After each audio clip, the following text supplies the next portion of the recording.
Thank you so much for joining us today for the Pastor's Potluck Podcast. Here on the Pastor's Potluck, it's similar to a normal potluck where you might get something that you want and there may be something that you just want to pass up altogether. And that's okay. There's something here for everybody.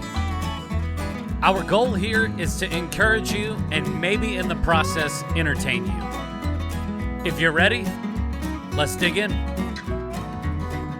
It is time for another episode of the Pastor's Potluck Podcast. And the crowd goes wild. Yeah, and the crowd goes wild. What's up? Ooh. Everything. There's so many things that are going on right now. But it's like all really good stuff. Like I don't want to say it's all really good stuff because this is a season of tears in my world as well as lots of smiles and laughs. Yeah. But not on your part though, right? Have you? Let's take this back a little bit.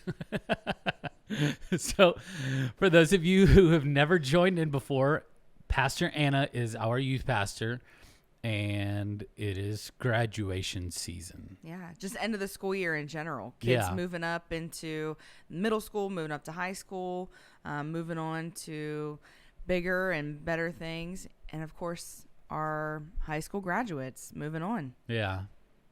And yes, I have cried, and it's fine. Everything's fine. Yeah. You're fine. I'm fine. Yeah. It's like that meme with the dog sitting in the fire, and he's like, I'm fine. Everything's fine. Everything's fine. Yeah. So how many graduations have you gone to just this week? I mean, goodness.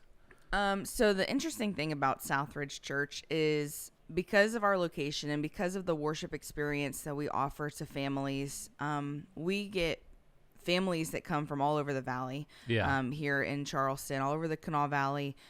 So when it comes to graduation season, unlike where I used to live, I was a high-level full-time youth volunteer, and we had two schools. Most of our kids came from two different high schools, so we went to two graduations, and that was the end. Well, because of what the culture at Southridge is, we had 5 individual graduation ceremonies that were attended this week. And that's a lot of sitting in the Coliseum seating. A lot of names. That's a lot of names. That's a lot of speeches that are motivating. And as time goes on, they all start to kind of sound the same. That's a lot of kids doing silly things as they're walking, giving shout outs to "This is for you, Mom," like whatever kind of things they're doing. But it's worth it. It's a really cool season. It only happens once a year. Yeah. So it ends up being a really, really fun week, busy week, and kind of not typical, but really fun. Important too. Oh, yeah. You and I talked about this on Monday. Just showing up for the kids. I mean, it just the culmination of all these years of building this relationship with these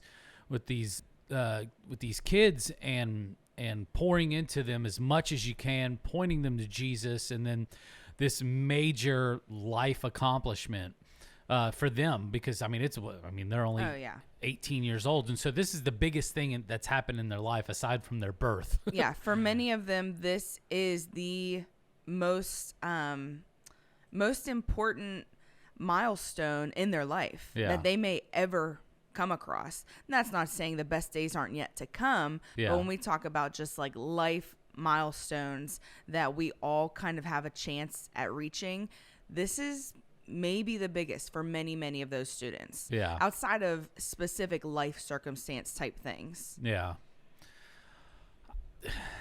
Goodness, it's been so stinking long since I graduated high school.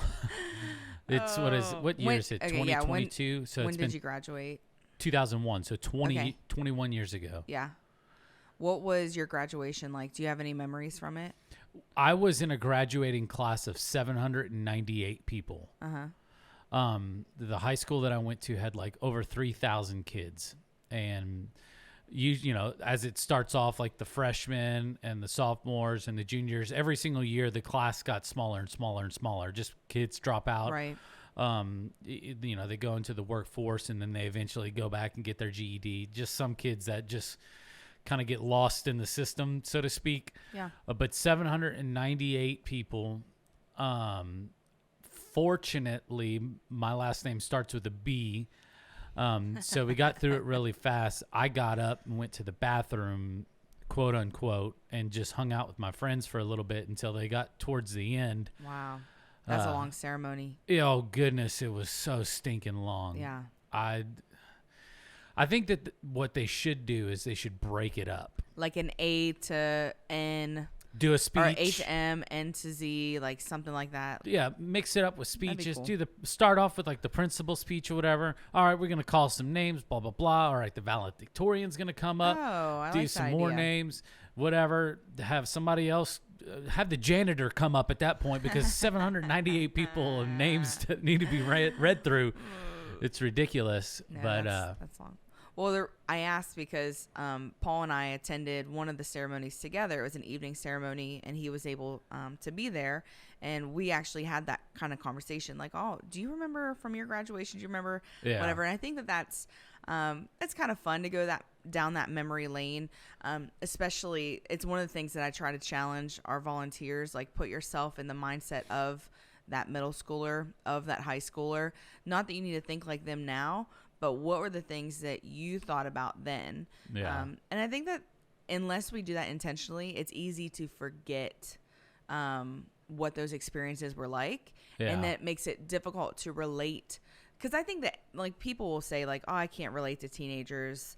I'm like, the one thing that you have in common with this teenager that is very, very specific is that you were a teenager. Yeah. Like, yeah. you have the criteria to connect with a teenager because of that by itself. But what I see happening is people forget. You just don't revisit those memories, maybe because they were awkward or uncomfortable, or maybe because you think those were the worst days of your life or whatever it is. But because of a failure to go back and relive those just through memory, it does feel like it's hard to relate to a teenager. And so that's where, like, when I talk to teens, I tell the embarrassing stories. I tell the cringe moments. Yeah. Actually, a couple of them last week, we had some seniors we went to dinner with, and we showed them cringy high school social media posts that I made. Oh, I didn't even have social media in high school. Do you want to talk For about me. Well, the other side of that, so social media came along my senior year, but like even things like finding notebooks. I found a notebook at my house. We meet with teens at our house on Wednesdays, and I found a notebook that had old AIM friends' names. Oh, in goodness. it. And so, like, just to show them, like my friend Patricia, her name's like Patty Baby XOXO. I'm like, you guys, listen, it was a different world, but it was different, but it was a lot the same too. Yeah. Like, there's a lot of still social pressures, and there's a lot of like wanting to fit in, and a lot of those, and we all felt that way. Like, Yeah. And so it's just funny when we were traveling back and thinking back to what was it like on our graduation day, and then comparing it to what we were seeing in front of us. Though the kids are different, a lot of the experience is very similar. Yeah. If you had a pager in high school, Oh yeah. like a beeper, like whenever I was a senior, like everybody was like, dude, let me see your pager. Yep. I don't think anybody had a cell phone then. I mean, this Probably is not. 2001. No, probably mean- not. Maybe some for like adults for Well, work and stuff like that. But Yeah, but like They were it was honky. it was an extreme luxury if you Yes. had one. Yeah. I remember I didn't get a cell phone till probably like later that year. I remember I was 18, but it was later. It was Yeah. much later. Yeah, I think I remember my sister. One of her boyfriends had a car phone, and that was like crazy awesome. Yeah. But that was like, oh man, that was mid 90s, maybe 96, 97. And he had a car phone, and we were just like, they're so rich. Like, their family is, they are amazing. Like, we shouldn't even be friends with them. Yeah. But yeah, that's the very first like mobile phone I remember ever seeing was that car phone. But yeah, try explaining a beeper or a pager to a teenager today. It is almost impossible. Oh, I know. It's almost impossible. We had to do that a couple years ago. It's almost impossible to explain it to people who understand the concept already. Like if you think about it right now and try to put it in words, it's really you're like, so you just call this number and then you put your number in and then it just shows. Like, I don't understand. Like, yeah. But then it got like real fancy where you could put like messages. Yeah, a couple 3 or 4 words. Yeah. Hey, it's Dad, call me or whatever. Yep, we had a code. My mom had a pager. She was a working parent. Both my parents worked. And when we would get home, we'd call her pager and we'd leave a code. And the code was 1416. And that was our home phone number, the last 4 of our home phone. And that was the code. The code was, hey, we're home. Like if she got a message on her pager that said 1416, it meant kids are home from school. And we had to do that every day. Really? Mm-hmm. Yeah. Were there ever any times that you didn't? That Probably. You were at a friend's house and you were just like, okay, I'm a 14, 16 this up right now. No, because I am kind of a rule follower as much as I don't want anyone to tell me what to do. Like, I think we talked about this on the Enneagram podcast a couple weeks ago. So, just a quick follow up for those of y'all that do. So I did my Enneagram test and I came back with a 1 with a wing as a 2. Yep. So you could look that up. That sounds about right. That sounds really right, actually. Good for you. Yeah, I did it. That's excellent. I didn't think I was, but I did it. That sounds like the kids at graduation yesterday. Yeah. I did it. I didn't think I was, but because it's tricky getting there. Some of these kids, it's tricky, but it's awesome to see them succeed in that way. For sure. Now, have you ever had the opportunity to, because you've been in youth ministry for how long here at Southridge? Here at Southridge, August will be my 5-year mark. 5-year mark. So you've been here for a total of 4 years. So some of the kids that were here whenever you first got here and graduated, have you ever made the trip to go see them if they graduated college or anything like that? Just to kind of, hey, like, I'm still here. Even though it kind of feels like I'm not, I've been rooting and cheering for you from afar. Have you ever done that yet? I have not. Some of the ones, we have followed up with some of them, just kind of like at a distance, keeping track on them on social medias, sending them messages. I remember this was during the pandemic. One of the kids, they started their own like really cool kind of first time thing in their field. And so we made a phone call. Like I made a phone call, was like, man, like this is so cool. Like look at, like, I can't believe this is you. Like that's so amazing. And that was just like received really well. Like, oh my gosh, like thanks, like whatever.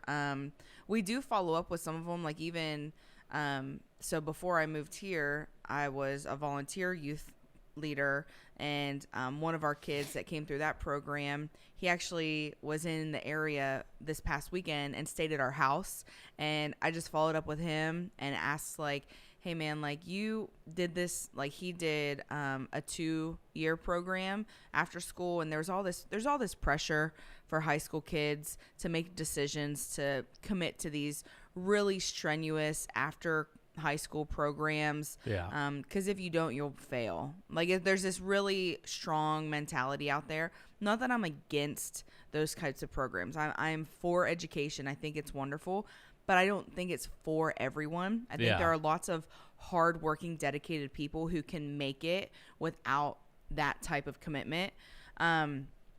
And this kid was kind of one of them. And so when he was at our place this weekend, I was talking with him. I told him, I said, you know, I tell your story a lot to the kids that we have. He's in his mid-20s now, like has his own business, like doing so good for himself, like all this stuff. I was like, you are an inspiration to me that hard work pays off. And like your story is evidence that I can give to students now and say like, look, maybe your family can't afford college, or maybe you aren't cut out for, you know, whatever these things are, but you can work really hard right where you are and still find success. Yeah, that's good. And so like definitely there are follow-ups that we have with several of the students who we've worked with in the past. Like I'm saying we because I'm talking about Paul. I'm not multiple personality talking right now. I'm just like I'm thinking about like me and Paul because he was at our house and like those kinds of things. And Paul's kind of been my sidekick through a lot of that. Sometimes he's pumped about being the sidekick, and then other times he's like, oh, I don't know what I'm doing. But who really knows what they're doing when it comes to the world of teenagers? You're just trying your best and trying to figure it out. Yeah. So now, what was a way that you were able to kind of celebrate some of the seniors this year? You know, after they finished all their classes and everything else, like, was there something that you did to like celebrate them whenever they graduated? Yeah. So, the last couple years have been tricky because I don't need to really say the reason. Yeah. We all know. If you can't put two and two together. You know, it was our girl, Aunt Rona, 19. And so this year, what we ended up doing as a youth ministry, I provided a lunch for seniors to come. They could bring their friends. It was just here at the church. We just did a taco bar, nothing fancy, just giving them a chance to have a free meal, remind them that we care about them and that, you know, this is a place that wherever they find themselves, like their friends that they've made at Southridge and just the church in general, we're here for them. Yeah.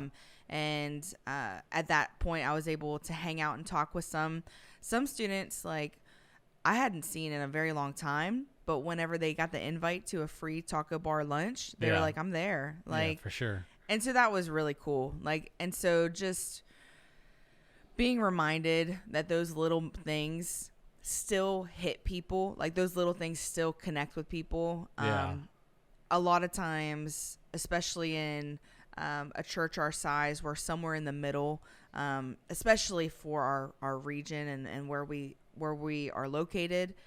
It feels like there's this pressure to make some big grandiose gesture towards everything. But it's those little intricate moments that really make the connections. Not that those big things shouldn't happen, because they should. Those are fun, celebratory moments. But the little connections are what remind people I am seen. Like I'm known, like they know my name. They see me. They spoke to me directly, like those kinds of moments. And those are just, to me, the core moments that need created more and more. For sure. And I find it's the small little text message or phone call or any way that you want to communicate with that individual. It's like the every week or every other week or every 2 or 3 weeks, whatever it is, just, hey, I'm thinking about you. I'm praying for you. I'm finding for myself, it goes a lot longer and goes a lot further than doing something that's very large and let's try to get everybody here and do this big old thing. Like you said, those events and types of gatherings are important because it gets everybody in the same space. But the real lasting, meaningful things to build relationships are just like the little small things like that. You know, like you were mentioning, taco bar. Hey, I want to invite you. Bring some of your friends. This is what we got going on. Doesn't cost anything, and we're just gonna hang out. Nothing big, nothing too special. Just want to celebrate you, and those types of things go such a long way. Now, whenever you were graduating high school, did the church that you were going to, did they ever do anything kind of like crazy or random for graduating seniors? The church that I went to growing up was probably more of the traditional West Virginia church. It was maybe 50 to 70 person congregation, and they They just did a recognition on a Sunday. I think that they actually did like a youth Sunday for the senior Sunday, whatever it was. And so they allowed us to be a part of that service and to maybe do some type of presenting of some sort or whatever. Yeah. And then presented us with a gift, which was great. The church that I grew up in, they were fairly supportive of the youth and giving us opportunities to do stuff, even though it was a smaller church and probably more traditional. They still really supported us and gave us opportunities to serve on Sundays and to do things. And so there was a lot of instilled care and love for us from a young age.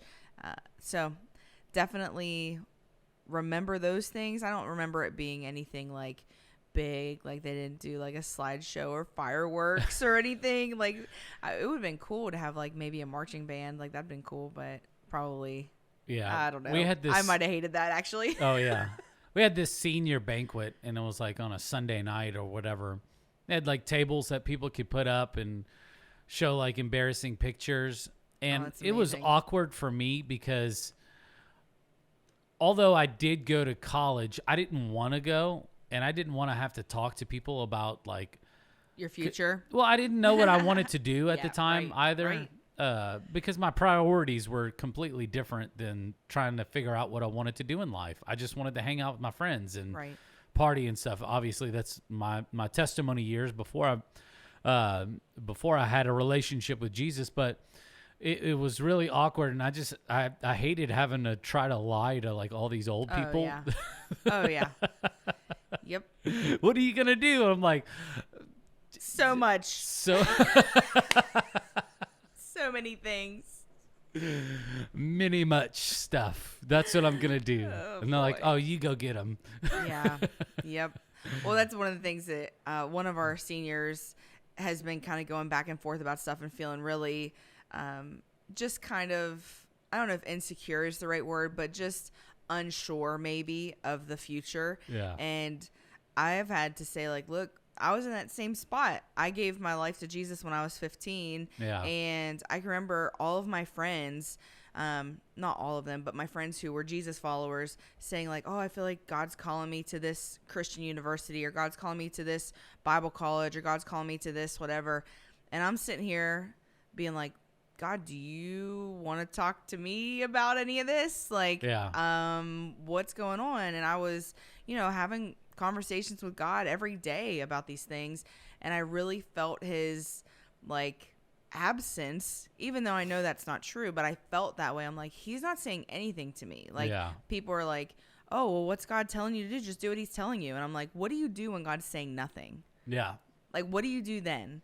And so I didn't really realize this until I had just started talking about it in the last year or two, but I felt like God just didn't care about me enough to tell me. Like, I was like, okay, God, like, clearly you care about these other people more than me. You told them what you want them to do. That's fine. I'm okay with that. Like, I just accepted that as the reality. And now looking back, I'm like, I wish I would have seen that, like, sometimes God's seemingly absent responses are an opportunity for us to make a choice. Yeah. Because maybe what we want isn't outside of what God also would want. Yeah. And so I experienced that firsthand. Like, I ended up staying pretty close to home. I went to a university about 45 minutes away from home, and I love my experience there. I got a great education. I made great connections. I had incredible experiences that has propelled me into my adult life and the workforce and all these things.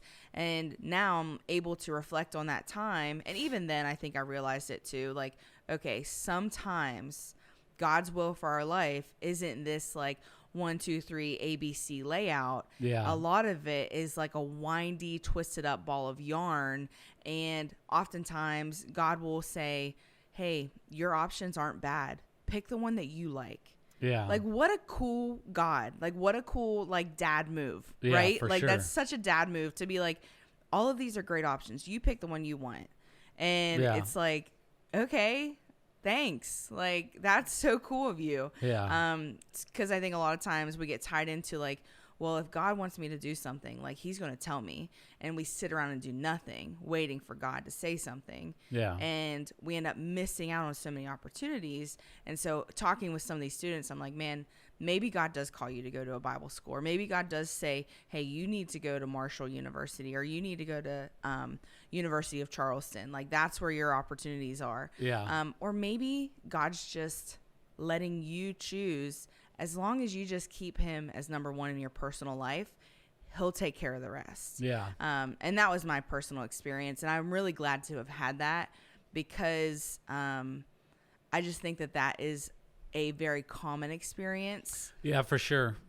So many times we're just looking for a writing on the wall, and God just says, look, I trust you enough. Just like you said, like you mentioned, just, hey, keep me number one in your life. Yeah. And I'm going to continue to bless you in whatever which way. Now, obviously, whenever people are called into ministry, there's almost kind of like an audible like discussion, or like you feel like this tug towards ministry. Right. But maybe your life experiences, because of watching the Surgery Channel on PBS, has led you to have an interest in becoming a doctor, and God has already kind of instilled kind of like this curiosity about a certain topic, and you've put a lot of time and effort before you even became a senior in high school. Yeah. And maybe that's God's way of saying, look, this has been a part of your life for so long, for you, art. It's been a part of your life for so long. It's okay. And you obviously want to have peace in those situations and in those decisions. Because once you have peace about it, then you know that you have God's blessing. Right. It kind of goes back to like this, the sermon series that we did last year, during one of our catalysts. It was called Whispers. And it was basically hearing the voice of God.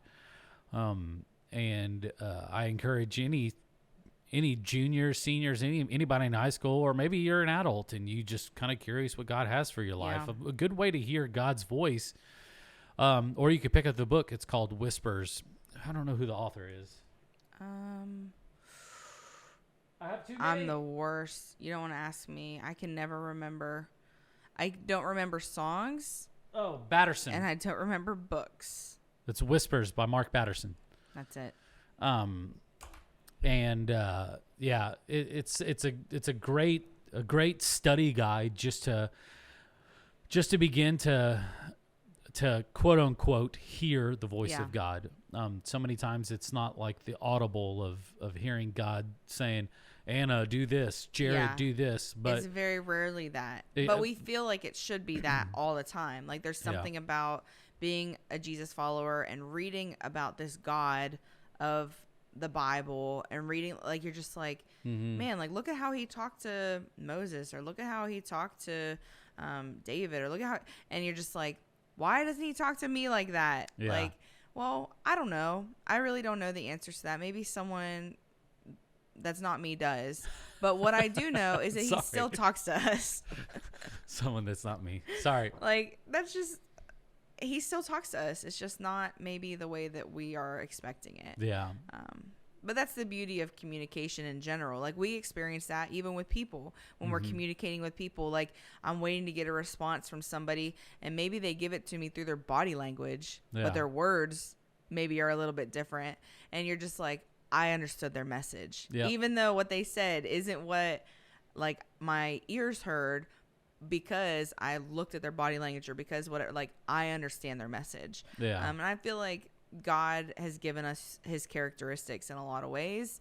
And so there's opportunities for us to still, the way that we read people is just a snapshot of how we actually do have the capacity to understand and hear and read God.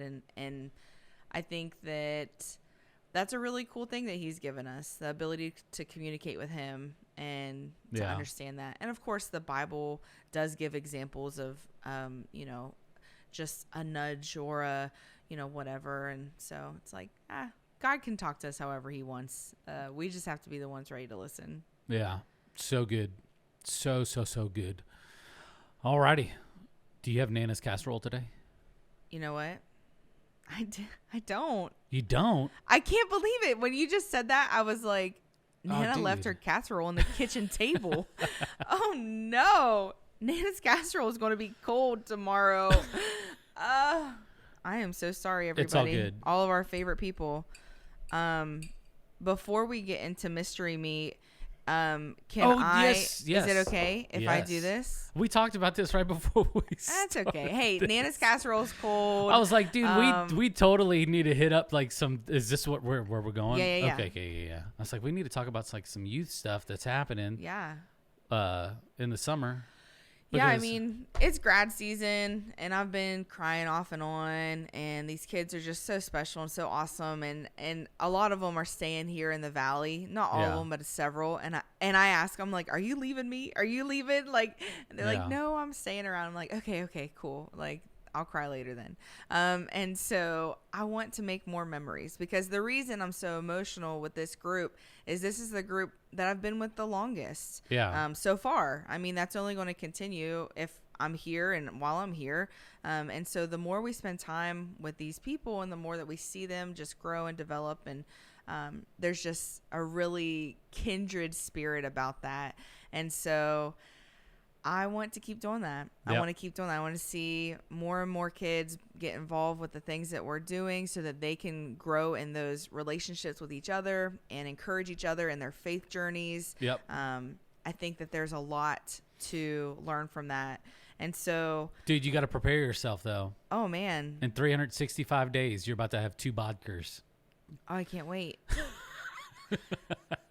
I don't know if this is the right place to tell you something that happened with one of the bodkers. It's not. I'll tell you later. Your oldest bodker, oh gosh, I love him so much. Oh, he's so amazing. And I'm not being sarcastic. He's just like, he's such a cool kid. He's so wild and unpredictable. I know. That I'm just like always, there's a part of me that's always surprised and a part of me that's never surprised. Yeah. Does that make sense? That's your child. Does that make sense? Yep. I'm like, what is happening? But also, I kind of could have expected that. You're like, look at who his dad is. Oh gosh, these kids are so cool. Hey, look, like this is the reality. When I said earlier that like any adult can connect to a teenager, man, there is so much worth investing in these kids. If anyone is listening to this podcast and it's like, man, I'd like to make a difference, I just don't know how, just take that first step, man. For sure. Take that first step and saying, all right, God, like if you want this to happen, help me. And then start making those connections. These kids are worth the investment. Yeah, people think that you need like a overabundance of patience, and you really don't. No. You really don't. Like if you can find a way to connect with them, then it makes it worthwhile. It may be awkward, like say like if I went back there for my first time and just wanted to hang out and help out with youth, it would be awkward a little bit on my part. It wouldn't be on theirs. Yeah, no. But the more time that you spend with these teens, then it begins, and you're like, oh, okay, wow, they say some pretty profound things. Like they have like a genuine curiosity about the things of Jesus. Their curiosity, like literally, if it wasn't for teenagers, I don't think I would be as eager to grow in my own personal faith.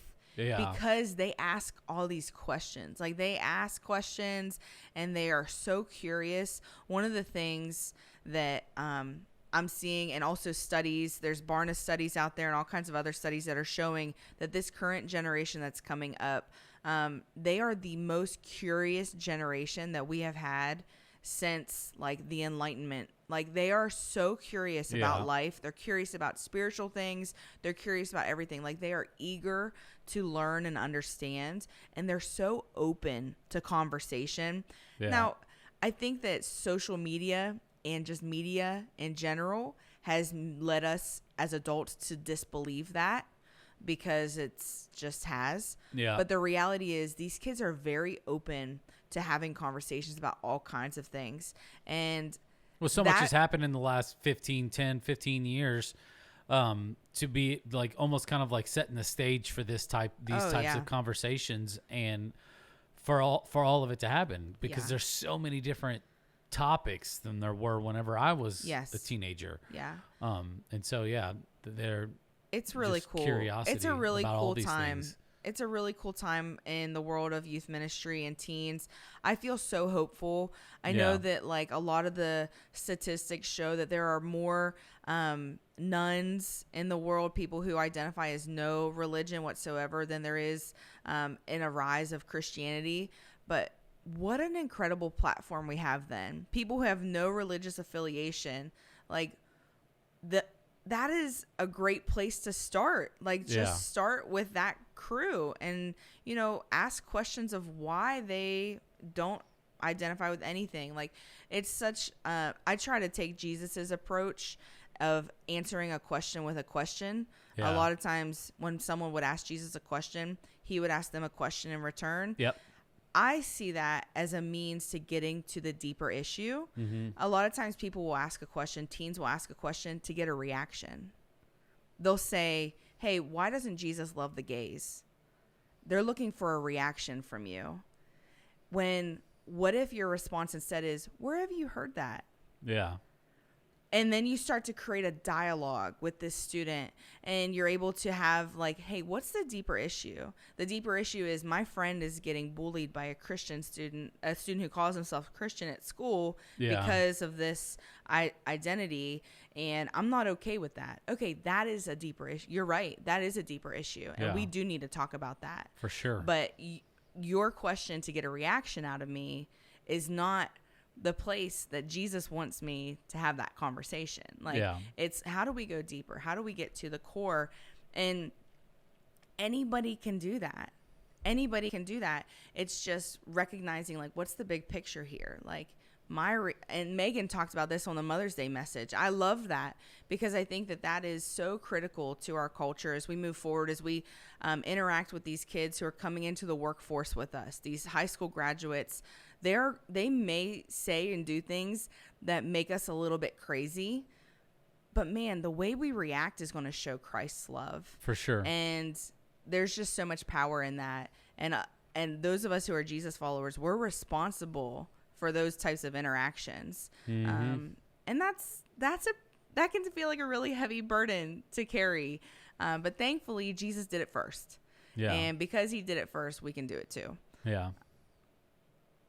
Yeah. That was good. Wow. That was good. Thanks. It's true. I mean, it's true for me anyway. Yeah. Anyway. Well, so what do you got coming down the pipeline? Yes, sorry, we went on like a whole loop there. It's all good. Welcome to the potluck. Yeah, hello. Come back for seconds. We have to circle back for the meatloaf. That's what it is. That's what it is. Sorry, it was in the oven. Here it comes. So one of the easiest ways to see what's going on with Southridge Youth is to just go to src.life/youth. Yeah. So for families who have teens, or if you know families with teens in the church or in the community that would like to get involved, that's the easiest way, is to just go to src.life/youth. This summer, we're wrapping up our youth nights on Wednesdays. Our last one is next Wednesday.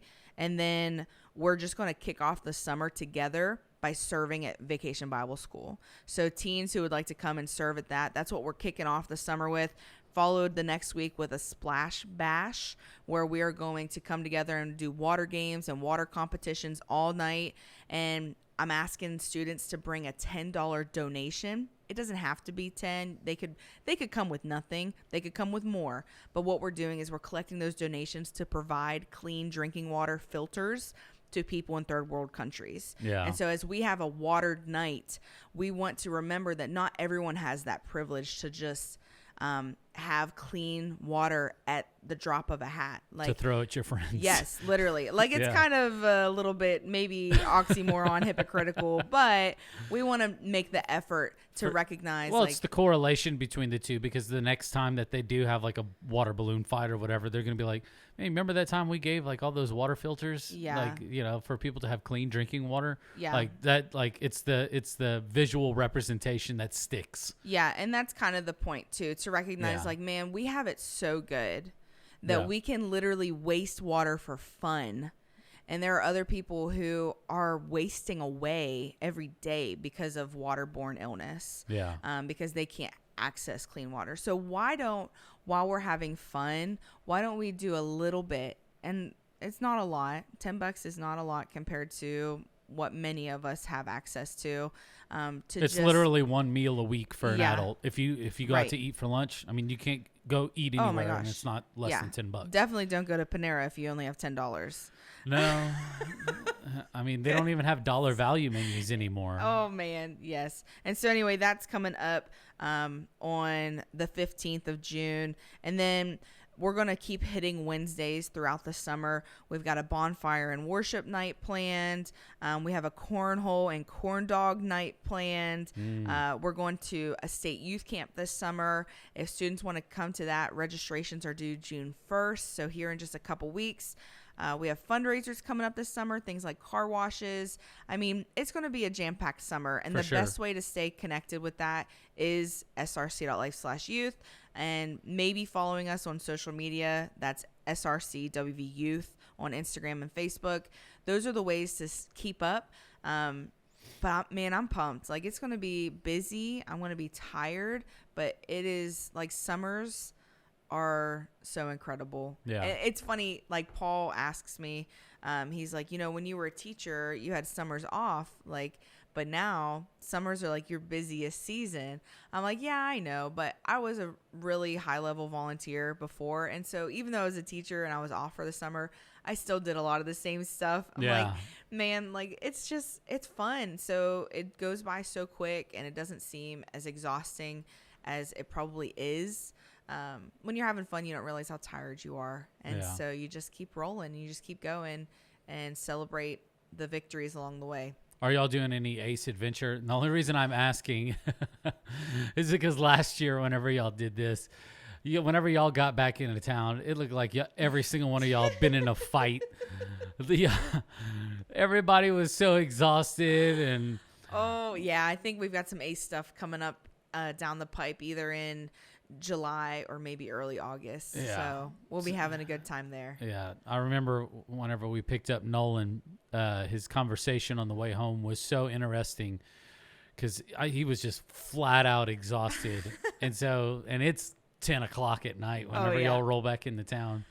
And so at that point, just because he's running on fumes, his exhaustion made him sound like that he was drunk. Yeah, he's a little tiny sleep drunk baby. Oh, it's so fun. And so he was like, Dad, do you think that the lights downtown, whenever they're shining, reminds you of a snow globe?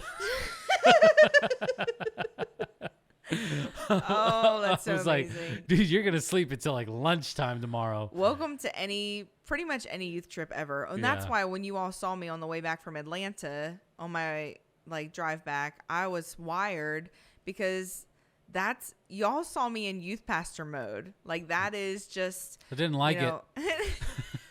I did not You're also not not like a teenager. It was 2:00 in the morning and you were singing. halfway through your second 5-hour energy. No, I only had one. I drank half I don't believe at it. one point and half at another point. I don't believe it. You don't have to believe it. Okay, It's still the facts. one 5-hour energy and halfway through a Red Bull. No, no other drinks. It was just my brain. I was ready. I was ready to do it. You got to stay focused when you're taking precious cargo home. Dude, for real. You got to stay awake and paying attention. Yeah. Poor. There's a couple people in that bus. I don't want to mention names. But Oh, literally, I when I came home, I don't think I talked for a whole day, first of all, because that does, like, as much as I love that, and that is a part of who I am, like that high energy, like all of this. Yeah. I am a very, like, yin and yang when it comes to that stuff. Like, if I have the high energy and all of this, I have to have the downtime to follow it up or to lead into it. Because the next day when we came home, I don't think I had a conversation with one person for a whole day. Which, whatever. You saw somebody, they're like, hey, how's it going? You're just sign language. Just put the finger over your mouth. over my lips and say, mm-mm. Don't. Wearing your Not Today Satan shirt. Pretty much. But I told Paul, I said, when I finally did start talking, which was like the 2 days later, I told him, I was like, I think that I might have scared some people when we were on that trip. And he's You like, scared me. Scared people? I was like, I just don't think that what they saw, I don't think they were ready for it. And he was like, yeah, well, probably not. And then you were the person that came up to me the next day and was like, so you scared me. Scared me. And I was like, oh no. It's true. It's true. It's all right. It was good. Oh, it's so you got good. us home safe, which That's was much appreciated. So, Anyway. oh, I think this is your handwriting. No, I don't think so. This maybe. I don't know. Somebody has good handwriting. But what is your favorite just because holiday? Like National Blank Day. Oh, okay. Like just because holiday. Just because. I don't think I celebrate any just because holidays. Okay. This isn't a just because, but I do like this one. It's not like your typical. I like St. Patty's Day. Mm-hmm. I like green's my favorite color, so I love all the green stuff. I think that it's like a fun holiday. I have a very fond memory of going to New York City with my sisters on a sister's vacation, and we were there during St. Patty's Day. And so we were like on Fifth Avenue with a big St. Patty's Day parade and like all this. So like, Yeah. I have a fond connection with that holiday, but I don't think that is a just because holiday. But I think for me, it's like you don't find out about these just because holidays until like the day of, or maybe the day after. You're like, oh, yesterday was National Dachshund Day or whatever. Yeah, right. And you're like, oh man, I wanted to go like pet a dachshund or Yeah. whatever. Or like if I know ahead of time that it's like National Burger Day, I may go out of my way to go eat a burger. Right. But I'm not. oh, what's the one? Okay, you just reminded me. There was one that me and my sister Shelly we used to do, and I think it was like Dairy Queen would celebrate National Ice Cream Cone Day or something like that, and they do free ice cream cones. That's a holiday. and I we can would get do behind. that. We would just be like, hey, after school, do you want to go get an ice cream cone? Yeah. They're giving them away for free. Yes, let's do this. Yeah. So I think that like that's one that I remember, but I do try to do these from time to time because in youth ministry, like fun and random is a part of the fabric that For sure. I weave. And so with fun and random, sometimes we do these random holidays and celebrate them. We've done it in the past. Like I want to think that there was like a National Table Tennis Day, and I gave like little tiny at-home table tennis kits to my volunteers, Yeah. like just silly little fun things. And so I do love those. I think that they're really fun to do, but I don't know that I have, outside of maybe the ice cream, a memory of that one. Yeah.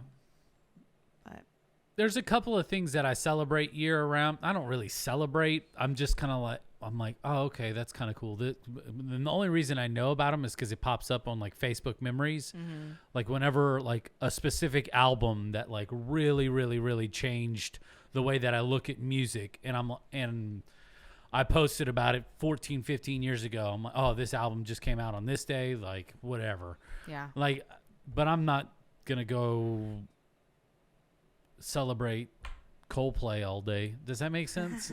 Or whatever, Yeah. you know? Like, you know? It's Miley Cyrus Day, and you just Yeah. celebrate. You sing Party in the USA Yeah. on loop. No. Oh my gosh. Oh, it's The Climb. That's what you would sing on loop. It's The Climb. I actually do really like that song. And it's graduation season, so if I hear that song, it'll probably make me cry.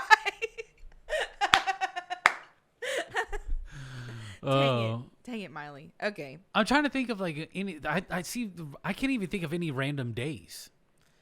Like the only things that pop in my head are like, and I know that somebody celebrates National Pickle Day, or whatever, National Hamburger Day. Like I said, I would do that. But I don't go out of my way to celebrate it. All right, whatever.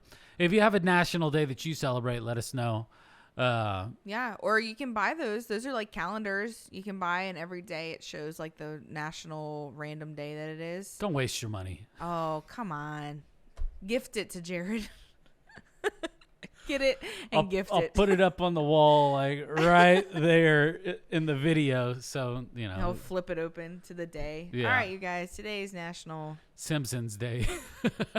Today's National Pinky Toe Day. So I'm burning that thing if I'm going to look at somebody's like pinky toe on my wall.